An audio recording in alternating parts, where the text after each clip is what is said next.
नमस्कार मंडळी, श्री स्वामी समर्थ। उद्या 2 मार्चला म्हणजे सोमवारी होळीचा सण आलेला आहे। दरवर्षी फाल्गुन महिन्यातील हुताशनी पौर्णिमेला होळी साजरी केली जाते। हा दिवस खूप खास मानला जातो, कारण या दिवशी आपण वाईट विचार, नकारात्मकता, आजारपण आणि दारिद्र्य यांचा त्याग करतो आणि नव्या चांगल्या सुरुवातीची प्रार्थना करतो। धनप्राप्ती आणि लक्ष्मी प्राप्तीसाठी सुद्धा हा दिवस शुभ मानला जातो। या दिवशी माता लक्ष्मी पृथ्वीवरती भ्रमण करत असते आणि ज्या घरात तिची भक्ती, सेवा आणि श्रद्धेने उपाय केले जातात त्या घरात ती धनधान्य, समृद्धी आणि ऐश्वर्य प्रदान करते। म्हणूनच होळीच्या दिवशी काही सोपे आणि प्रभावी उपाय करायचे हे आपल्या ज्योतिषशास्त्रामध्ये सांगितलं गेलं आहे।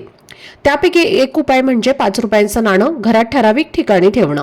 हा उपाय घरात सकारात्मक ऊर्जा निर्माण करतो, पैशांच्या अडचणी कमी व्हाव्यात, घरात सुख समृद्धी यावी अशी मनापासून प्रार्थना या दिवशी केली जाते।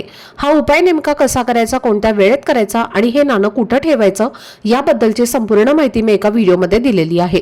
तो व्हिडिओ पाहण्यासाठी या व्हिडिओच्या खाली जो छोटासा त्रिकोण दिसत आहे त्यावर क्लिक करा, म्हणजे योग्य ती माहिती तुमच्यापर्यंत पोहोचेल। धन्यवाद। श्री स्वामी समर्थ।